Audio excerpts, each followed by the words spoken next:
From the dailies, my name is Victory Richard. Good morning, Ibadan. Good morning to you, Favor. Good morning to you, Victor Richard. Good morning to the city of Ibadan. Well, there's a question of morality in our society, and there is also a claim that there is no morality in law, but there are some things that are looked out for justice to be served. We'll take a look at this today. Things have been going round since yesterday, and it's been one controversial talk to the other. Our top politicians facing some allegations in the UK court, US court. We'll delve into that as well this morning. My name is FAVOUR or Lauren Tola. With me this morning are the Nation newspaper and the Punch newspaper. All right, be reminded that we're streaming live on Facebook as well as YouTube at Solutions 939 FM. So do well to jump in on the platform and lend in your thought as we analyze different stories. Of course, shortly we would be speaking to our analysts who would, be in the spotlight on some of these major stories. I'll be taking stories from the Nigerian Tribune and the Vanguard newspaper. Let's get right into it.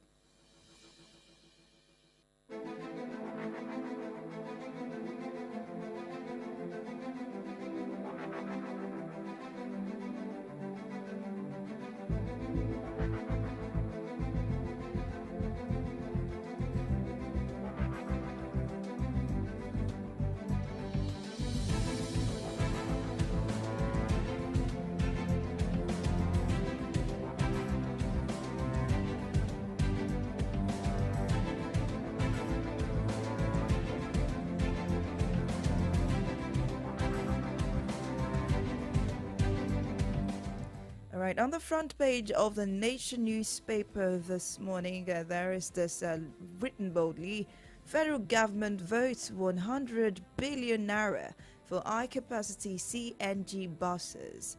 Labour suspends strike after signing agreement with government. WHO okays Oxford vaccine for malaria. And then we have Trump fraud case trial begins. Also on trials and cases, this is concerning the Zani $100 million pound bribe trial. UK court slams tough bail terms on the Zani. EFCC to press on our extradition. Tinubu graduated from CSU in 1979, says school. Versity releases document to article. Tribunal sacks Nasarawa governor for Bara Fintiri triumph. Page 5 of the Nation newspaper. ECA withdrawals states to get 1 trillion naira refund. 18 burnt to death in Rivers illegal refinery fire. Obaseki inaugurates 34 SSAs, 152 SAs. Page 27 of the Nation newspaper. Finally, NAV airstrikes kill terrorists in Borno. Sanu 6, 25% pay rise. These and more from the Nation newspaper. All right, away from the Nation's newspaper right now, let's move over to the Vanguard newspaper, starting with a story in business. Manufacturers queries FG's 6-month VAT waiver on diesel. Tribunal sacks Nasarawa governor in split decision. On palliatives, government making announcement with limited thinking. P2B credited to that tort. Desiani gets £70,000 bail in alleged 100,000 bribery trial. Federal government draws roadmap to make Nigeria total digital economy. And now to the biggest story in the Vanguard newspaper. Federal government, Labour, reach truce, nationwide strike suspended. Africa winterized by prayer and fasting, Professor Lumumba speaking there. Embracing effective and strategic leadership, path to Nigeria's progress. Find that story on page 14. 35 persons burned to death at Rivers illegal oil refining site. Read up on that story on page 6. Violence, impunity, greed, selfishness won't save Nigeria. Anglican bishops speaking in that regard. These are the stories on the front page of the Vanguard newspaper this morning. All right, before jumping to the Punch newspaper, remember you can join us live on Facebook at Solutions 939 FM, Solutions 939 FM on Facebook. You can also drop your comment on X, formerly known on Twitter's on X, formerly known as Twitter, at Solutions 939 FM, on Instagram, Solutions 939 FM. Remember, very soon as well, open the phone lines so that you can be a part of the program. 0904 422 to 939, 0909 88 89 939, 0904 422 to 939, 0909 88 89 939, the numbers to call this morning. Now to the Punch newspaper. 6-month allowance. Federal government to spend 315 billion naira. Labour suspends strike for 30 days. And now it's like a shift and in the dance move of Labour as they demand a wage award for state, local government, private sector workers, and 1.5 million federal workers to benefit from government's provision wage award. Now moving to the envelope headline on the Punch newspaper this morning. Marketers disagree with Tinubu tax advisor on refinery sale. Bribery. UK court restricts the Azana's movement. EFCC begins extradition. According to the UK, she is a flight risk, so that ends the restriction. Chicago Varsity releases Tinubu's record to article. That's on page 8. Bribe-taking policemen return to Lagos Road. Extort 25,000 naira from driver. Finally, 33 fear killed in illegal rivers refinery explosion. This and more you can get from the Punch newspaper. Alright, finally to the last paper for this morning, the Nigerian Tribune. We start off with this story. 15 Fiat burned to death during bunkering activity in Rivers State. Tribal Isaac Sule declares PDP candidate as Nassau governor. And now to the biggest story. Labour suspends planned strike for 30 days, signs MOU with federal government, agrees to pay 35,000 wage awards effective September. More riders to that story. Federal government to urge state government through NEC, Governors Forum to implement wage awards for their workers. Similar consideration to be given to local governments, private workers. MOU should be filed with court of competent within 1 week. More stories this morning from the Nigerian Tribune. Non-interest banking. Touch Bank leads in tier capital. Lagos Ibadan cargo rail operating below capacity. NRC. Olubadan threatens to disown children, wives over financial allegation against brother. Ocean community gets electricity after 91 years. Wow. What? 91 years. So there was no power in a particular community in Ocean State. WHO recommends new, cheaper malaria vaccine for use. Nobel Prize goes to scientists behind mRNA COVID vaccine. EFCC begins extradition process as UK court grants Alison Madueke £70,000 bail. No country floats its currency without having adequate supply, Obi tells federal government. These are the stories that made the front page of the Nigerian Tribune. And with that, we've come to an end to the newspaper headlines this morning. Right now, we'll be moving over to burning issues where we beam the spotlight on some major burning stories.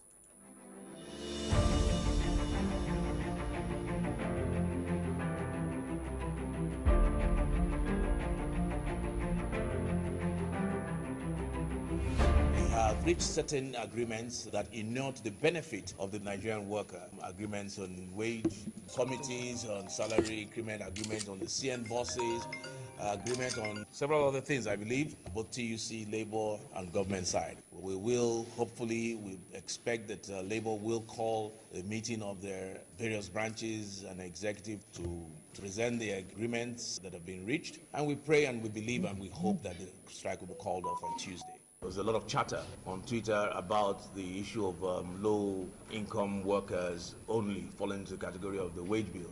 We did communicate with Mr. President, and he quickly did say and agree that all categories of workers will be given the wage bill. There's nothing like low income, mid income, or high income.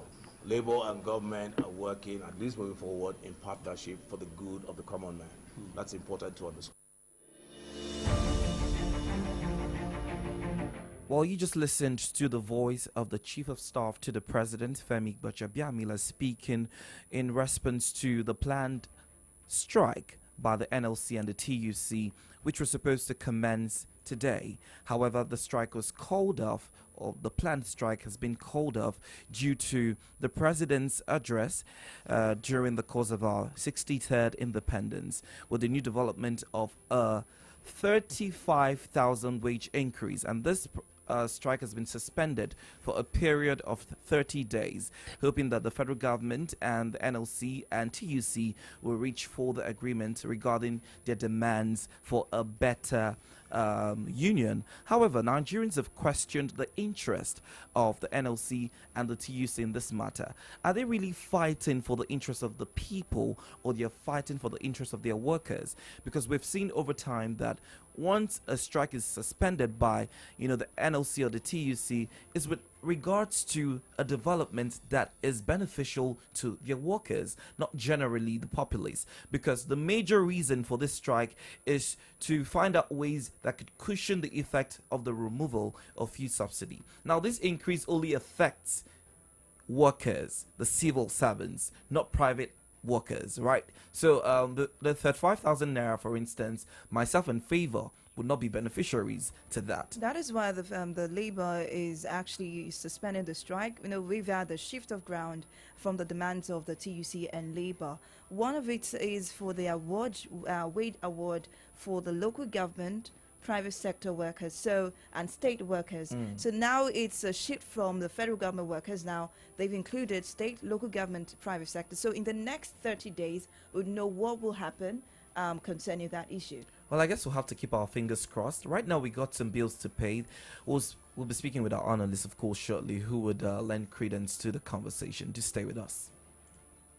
Omo, our eye don't see way for this cash palava. As conductor they shout. As you enter with your change. Market women go dey holla. I beg, this somebody don't say no fit collect now. Supermarket people go dey tell you say, okay, we no get change. I beg, use and take sweet now. When you consider better yama roasted fish without the hungry you since in come. I no carry my wallet come out too. See, life not supposed hard like this, so now make all of us for Nigeria they pay for everything with Momo. Dial *671# or download the new Momo app. Make you follow enjoy this better life. Momo, better than cash. One day, na so bag with plenty money just appear for inside one Olanrewaju compound. 2 seconds, everywhere boss. Let me get a bag. May nobody see my radar. Hey. Let me face him. Me cannot see you near. You say waiting. As the landlord of this yard, so let me be the rightful owner of that Hey. bag. Oga landlord, who could not find your size? We die here. Have they come on see? Come on, You won't collect. Now who come get this bag? Now for the new series, Akpo, we go know. Follow the Yawa way buster. Take off this bag where money full. On top the new Africa Magic Show. Akbo. Come see the long throat and Kasala way scatter ground. From 18 September, every Monday and Tuesday by 6:30 for evening. On top Africa Magic, Yoruba Channel 2. Go TV. Love it.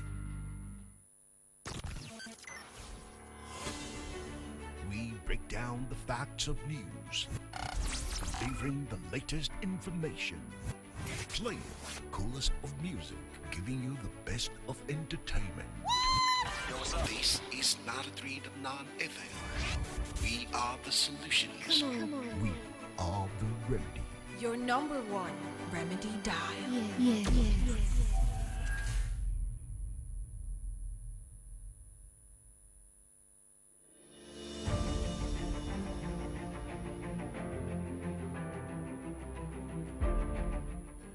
Alright, you're back to the Remedy Dial. Welcome back. It's Solutions 93.9 and you're listening to From the Dailies. My name is Victor Richard and of course I have with me Favor this morning. Our analyst is with us this morning. All right, we have with us Comrade Ayodeji Ajishokwe, ready to take us through the headlines this morning. Good morning to you, sir. Good morning to you, comrade, brother and sister. Okay. Let's commence with the suspension of the strike for 30 days. I mean, when the announcement was made that the Labour would commence strike today, I asked the question, how credible would this be? Now, it seems as though there is a shift of ground, and it's about the wage award for state, local, private sectors. Is the Labour working for Nigerians or against Nigerians? Is Labour working for Nigeria? Well, I think a few months back, one Labour leader told me that they are not working for Nigerians, that's working for the people from whom they get their check-up pay. Of course, Labour is acting as if they are acting for working for Nigerians, but it is apparent that they are not. There was a communique read out yesterday by the Honorable Minister of Labour, Lalong, and there were 15 items on it. Award of 35,000 wage extra for federal workers, it was specifically emphasized. And then what I just find interesting is that they think the document will be taken to a court and it will be, documented as consent judgment. But Labour says that they are suspending the strike for 30 days. Well, be that as it may, I am getting a bit confused about the objective of Labour. What do they get from this one? They say new salaries, minimum wage will be initiated. This 35,000 is for 6 months. Federal workers.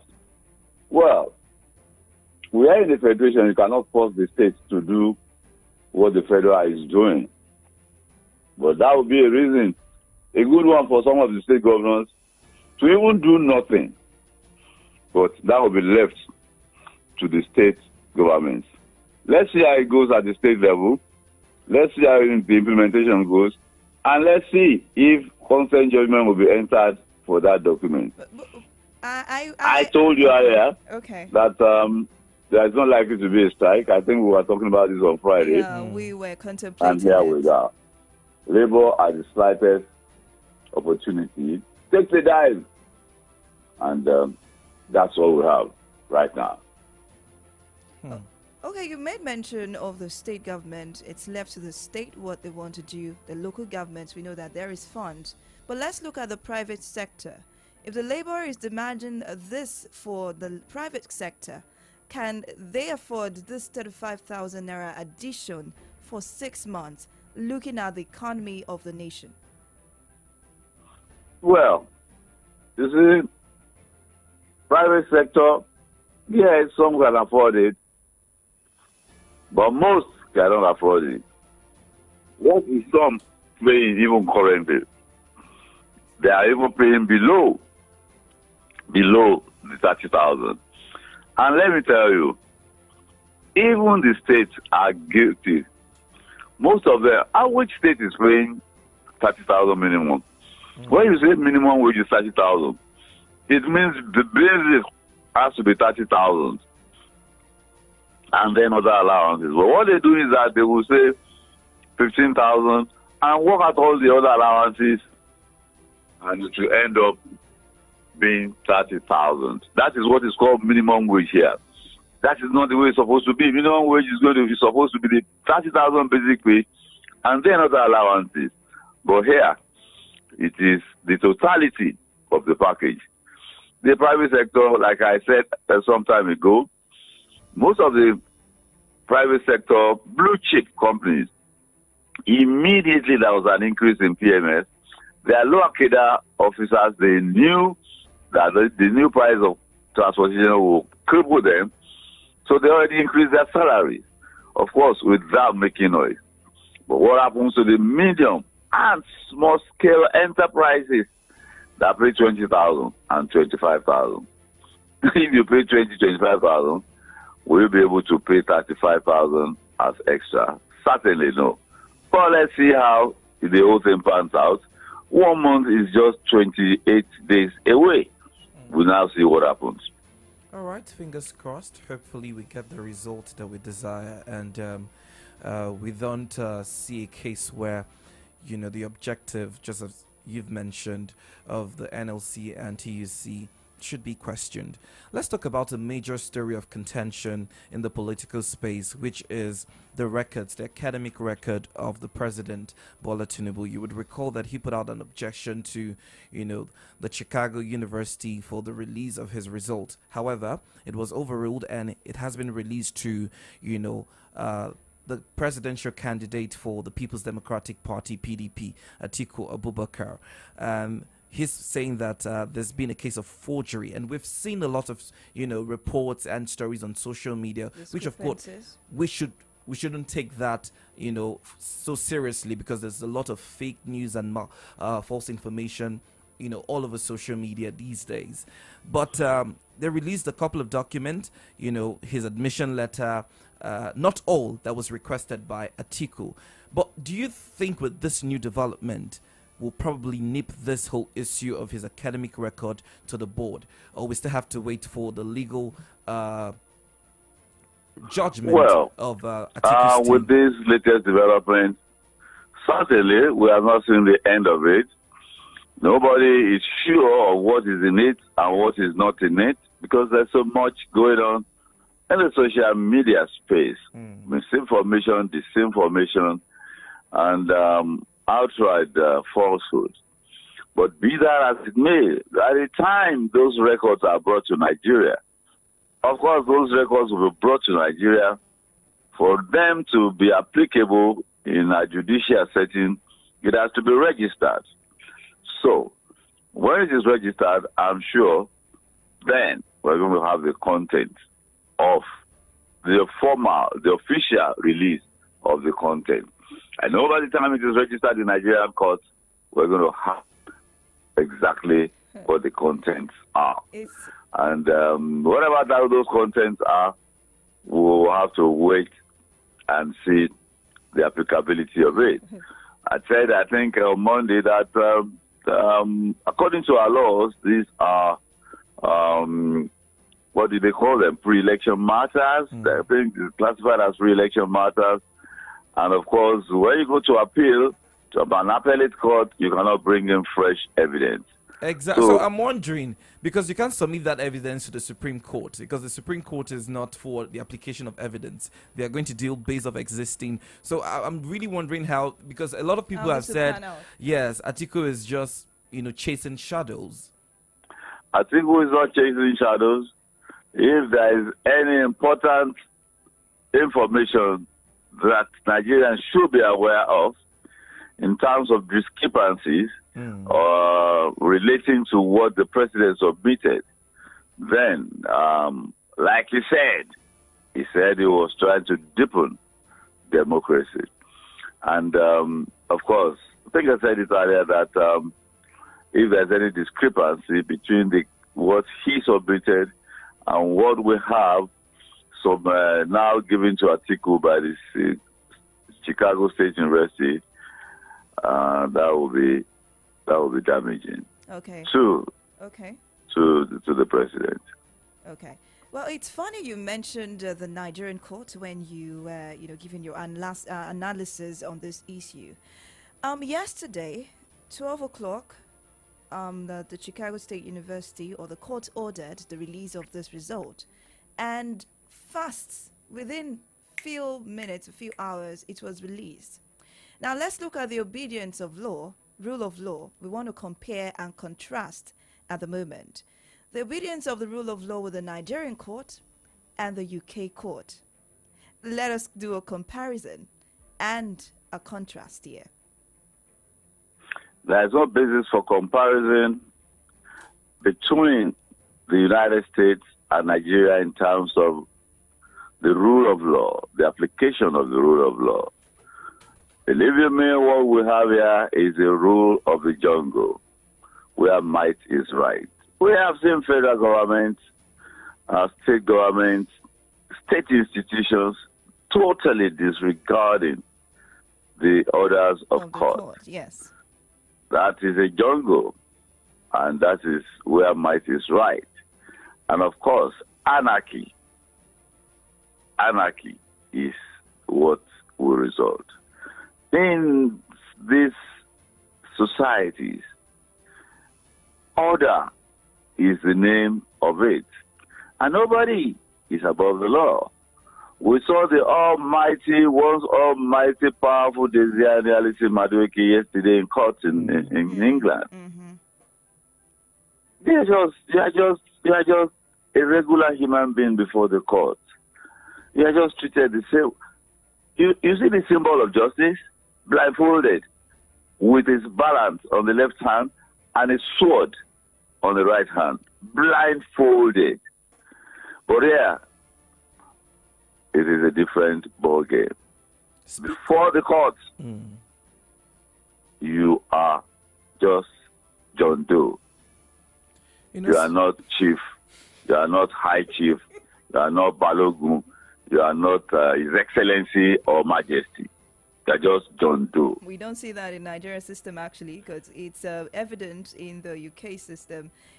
You want to say something? Yes, I mean, speaking about the rule of law and our adherence to, the court order and the judicial system that we have in this country. Ever since the news was released that the EFCC is securing the arrest warrant for Alison Madueke as extradition proceedings begins, a lot of people have questioned if, justice will be served. In your opinion, with what you just said, a couple of minutes ago, would you advise that she's extradited back to Nigeria or, face the UK court?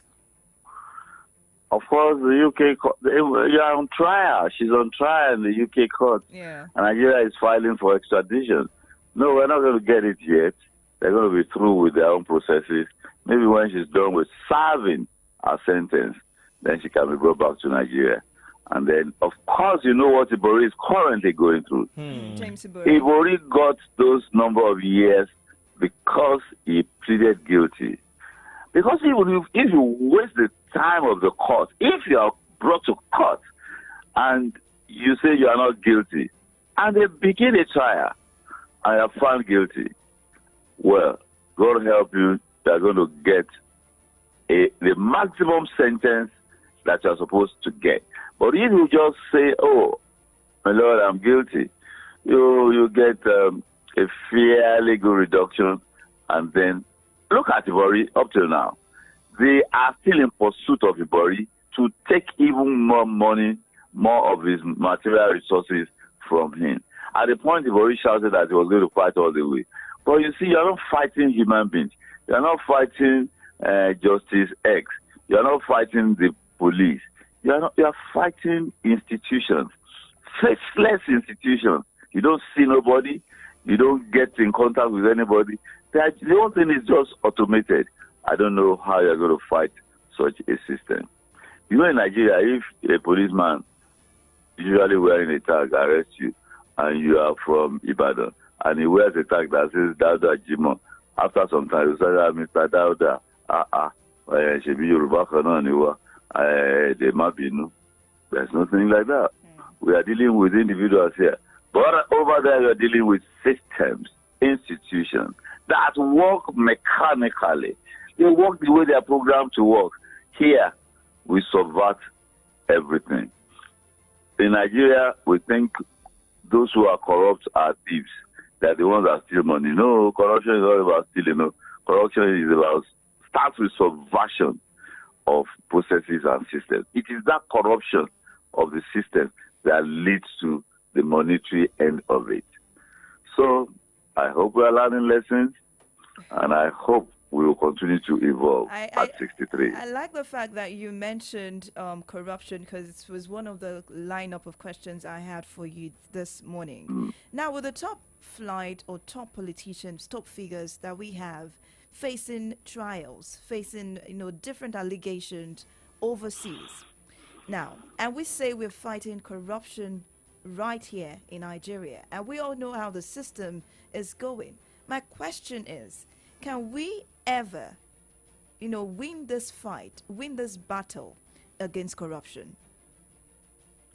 It is going to be a Herculean task to win a fight against corruption in this country. Anywhere, for anything to work, everybody, every signatory, as it were, must understand what is at stake. It is not about those individuals that are under prosecution. It is about the entire society.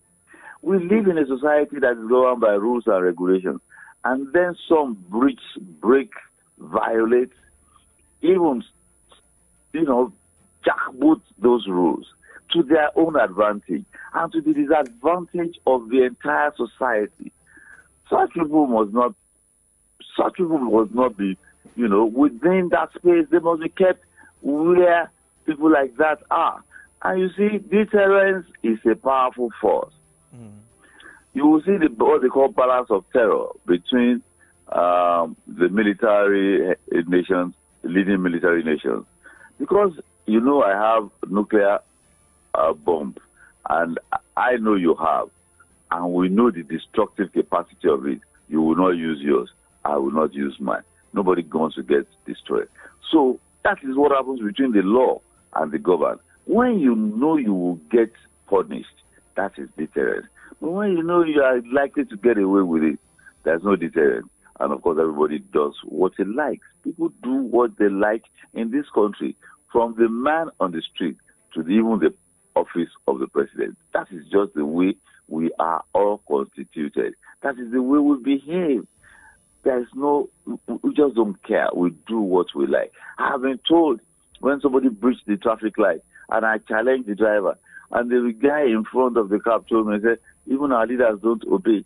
A very young man, educated, I said, you talk like that, and you have been to school, you are educated.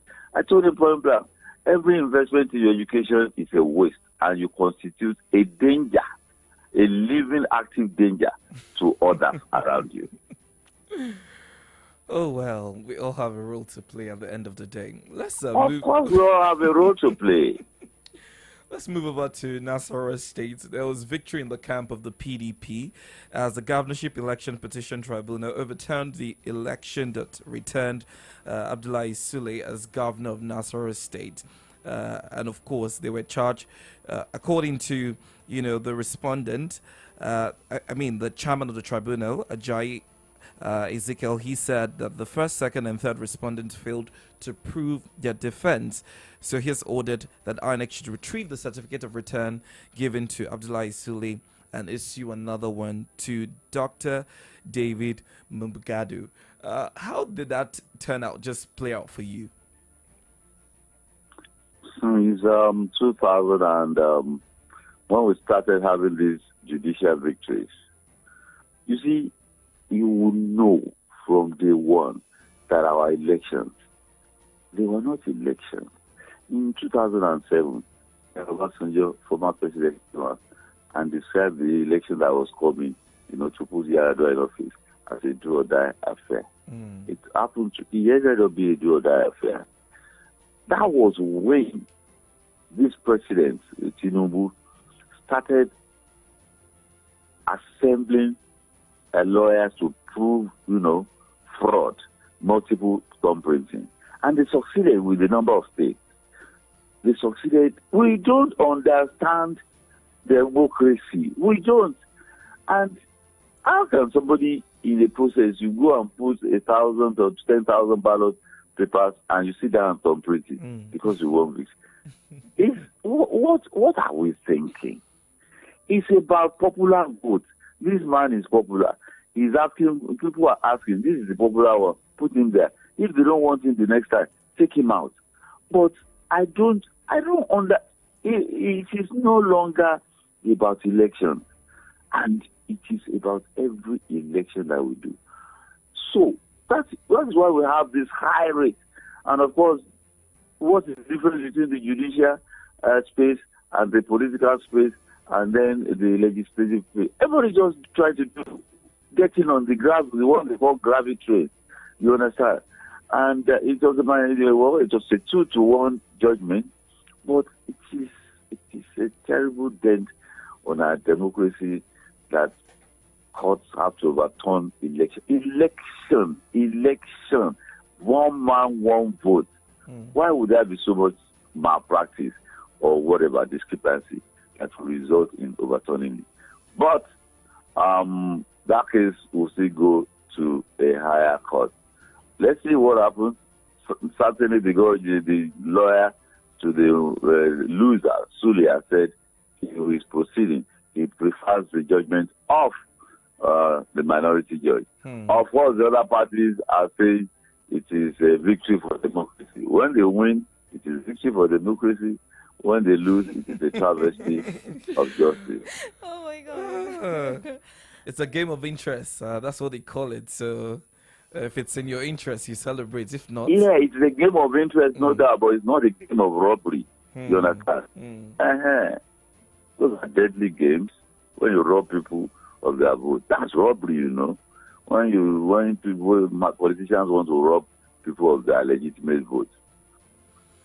Well, comrade, we must say thank you to you for being a part of the conversation this morning and sharing your wisdom to these stories we've brought to the spotlight and on our burning issue this morning.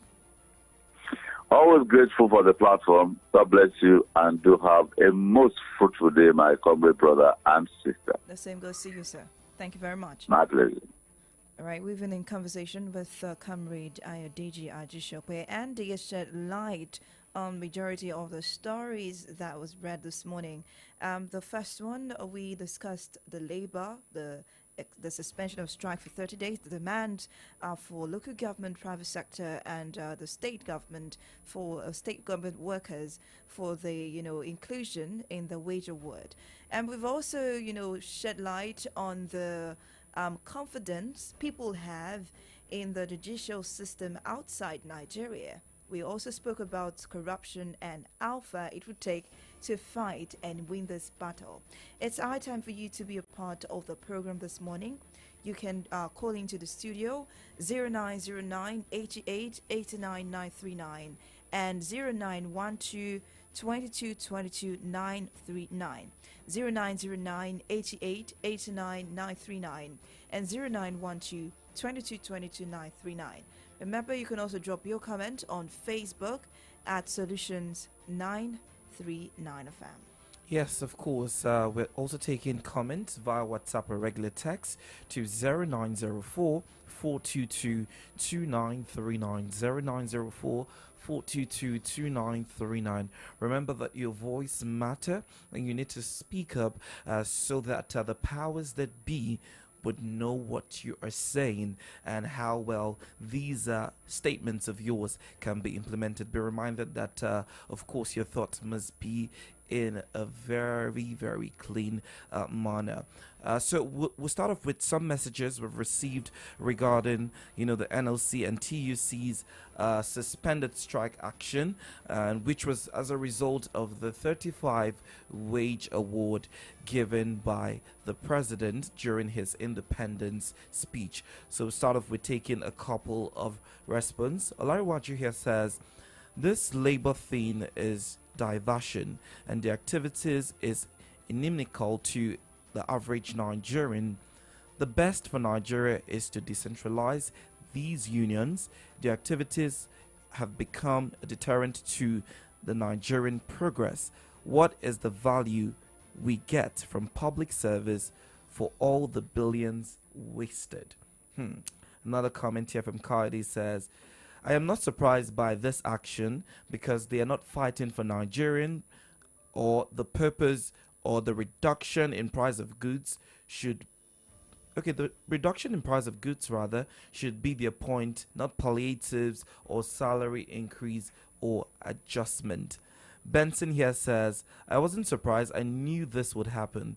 We have long known the NLC to be like this, so we move on. Suffering continues. Wow. David said, I just want to ask one question. Why is it only government workers these people always protect? How about protecting the interests of the masses? What if the businessmen and private sector or what are the businessmen and private sector going to do? Are they going to receive their own wage from God? Are they not in the same country with government workers? Are they not going to the same market? We need to answer these questions. Well, Pornosa says NLC have always been a self-centered organization who don't really care about the welfare of citizens. What happens to about 90% of Nigerians who are not government workers? We'll also have this one.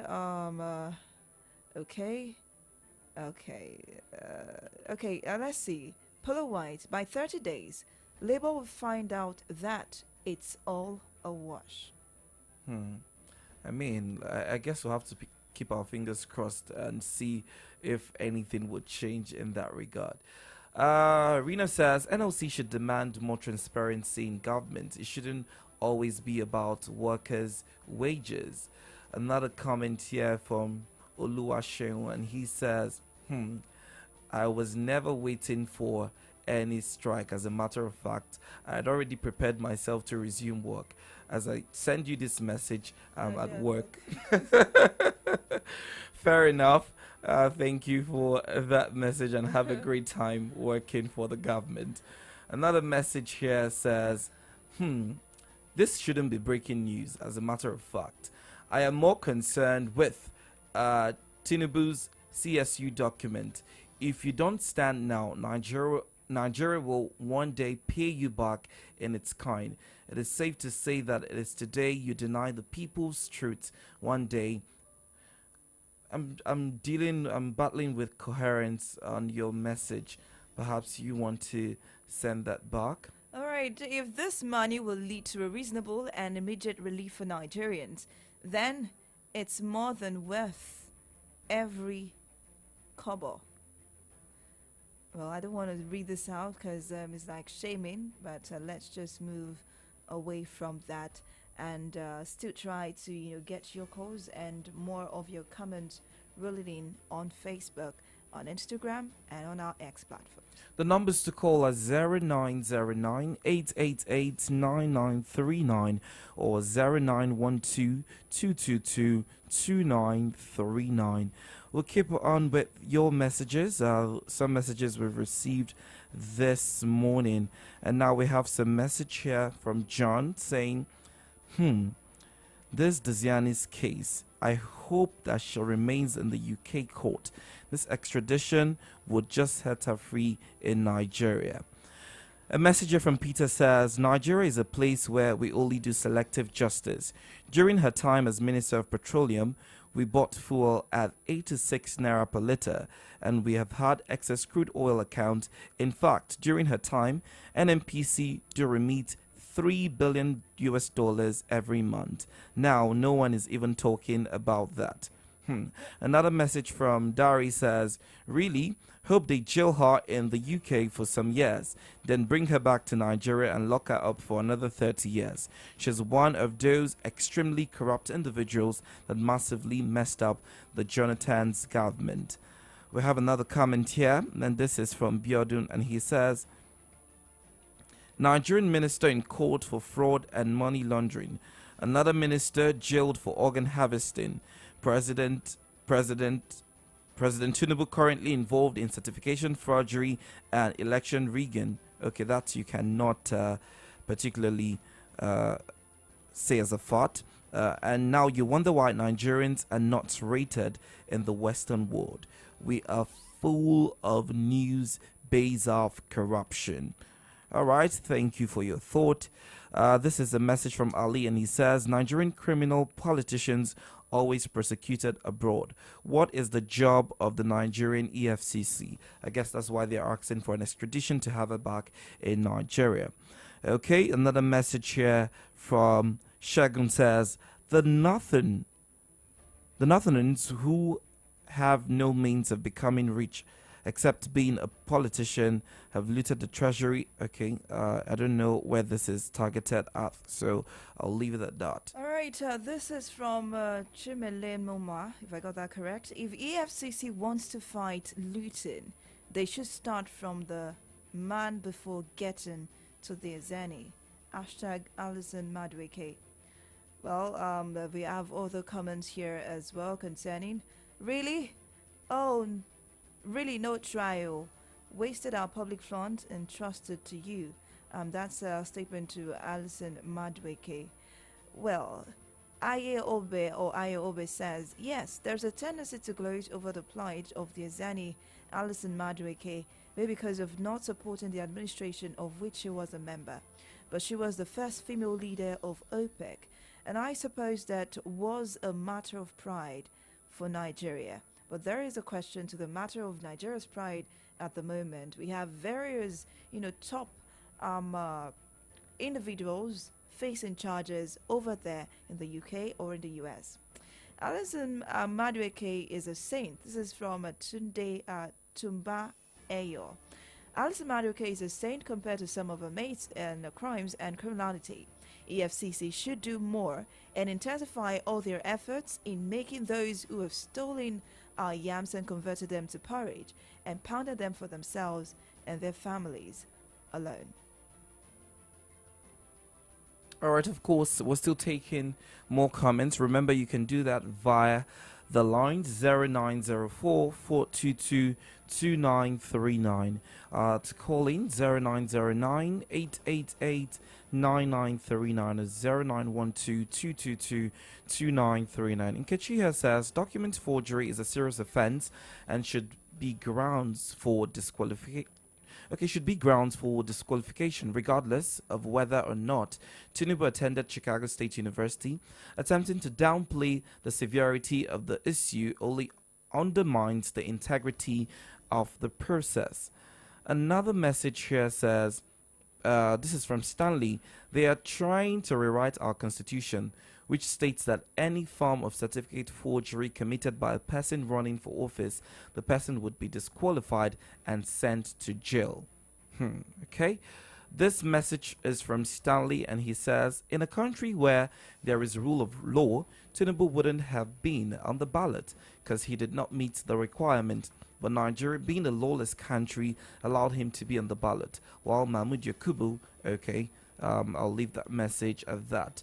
This is a message from Tayo, and he says, it is now obvious to all that the Nigerian... Okay, thank you very much for that comment. Another comment here is from Ucha, and he says, I haven't seen any proof that Tinubu graduated from CSU. I understand the university failed to provide the original certificate issued to Tinubu in 1979. CSU provided samples of certificates issued to other students in 1979, but not Tinubu's. Some things don't add up. What are they not telling us? Okay, here is another comment from CND on Twitter, and he says, which of the certificates did he lose? Is it his primary or secondary school certificate? Of which university or school did he attend? What are we actually talking about? All right, this is a comment from David, and he says, there's even more question on the graduate application form. Tinubu year of date is 1955. He takes spouse. There's been a lot of fake news on social media, so I'm not going to take that comment. There's been a lot of questioning, even on his gender. There's been an argument if it's a he or a she. Like we stated during the analysis, we'll have to leave it to the camp and the judgment of let's wait for the position of today. Course of the and PDP and finally what they have to say in that regard. Well, finally, from my side, let's look at this from Elvis, the main ace. He is questioning the credibility of the judiciary. Alison Madueke is in court in the UK. Atiku getting justice in the US. Tell us everything about our judiciary and our country. Well, I think we've covered the number of messages we've gotten first far. We must say thank you for lending your thoughts to the conversation this morning. Of course, it's always a delight to bring you the major stories that made our national dailies. And tomorrow we would be back with yet another interesting conversation on From the Dailies. My name is Victory Richard. And my name is Favour Olorantola. Good morning. Have a wonderful and pleasant day.